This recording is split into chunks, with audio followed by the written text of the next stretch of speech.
Hey, Jules Blessed Vegan, and welcome to day 18 of our 100-day countdown to the best version of ourselves in the new year.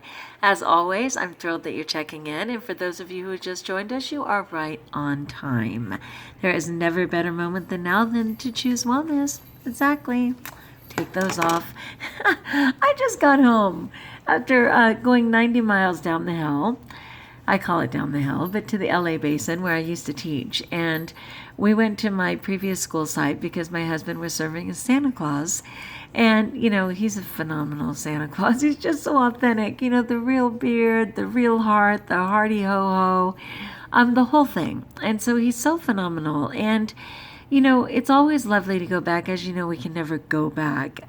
But I do go visit and try and stay with the familiar. And people are always so grateful that I bring laughter with me because they just realize they don't laugh enough. And I get that. And I do enjoy laughing, not senselessly, but, just laughing about the irony of life and just the daily worthwhile struggle, right? But anyway, so with my husband as Santa Claus, one thing that I love after 50 years or however many years it's been, the two number one gifts that kindergarten through fifth grade ask for are Legos and Barbie dolls. It's like, of all the choices we have today, they just want to go with the die-hard options of Legos and Barbie dolls. You've got to love that. But for my husband, often little kids will want to tell him their heart. And they'll come up, and this one little kid told him that he just wanted his family together, that his family is not together, and his Christmas wish was for the family to be together.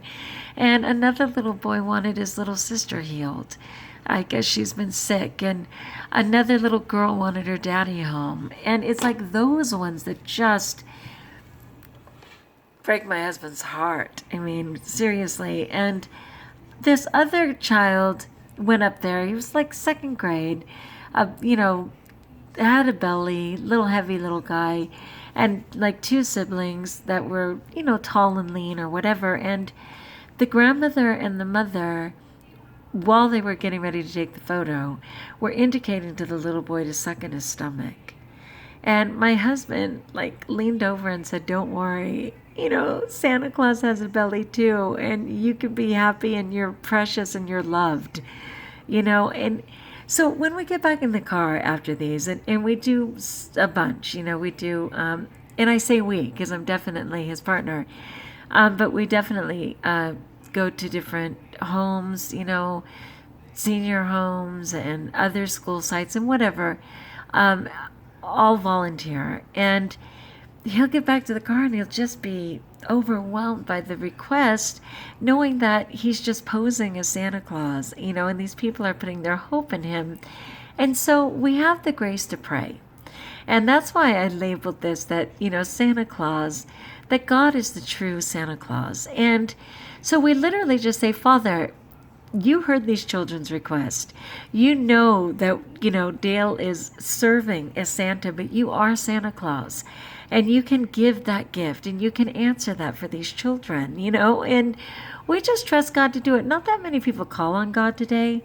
So I honestly think when people do, he's the yes guy. And even though I know that he gives us what we need more than what we want, I know he's also just so happy that we've dared to ask. And, biblically, and I'm not even going to reference which verse and book and everything else, but I'll generalize. When it says that out of your love for a child, if they requested a loaf of bread, would you give them a rock? Or I can't remember what the other one is at the moment, but would you give them a snake? I mean, it's your child and you love them. And that's how God is exactly. He's infinitely in love with us. I mean, he sacrificed his son, which of course was himself in human form, just out of sheer love for us. And for people who don't know God, just know that he knows you. He knows you so completely. There's nothing you can hide from him. So why not just hang out? How refreshing to be with someone who knows you so completely that you can just rest with them. I do know that one, Isaiah 49, where God has carved you in the palm of his hand. And you can literally just lay there and rest in that big comforting hand. And that's why I think of God as Santa Claus, that he just is the gift giver, the hugger, the lover, the jolliest of jolly, and our number one cheerleaders. And he's just the best Santa Claus ever because he is forever. He's infinite. He doesn't give gifts and take them back. He doesn't short children because of his own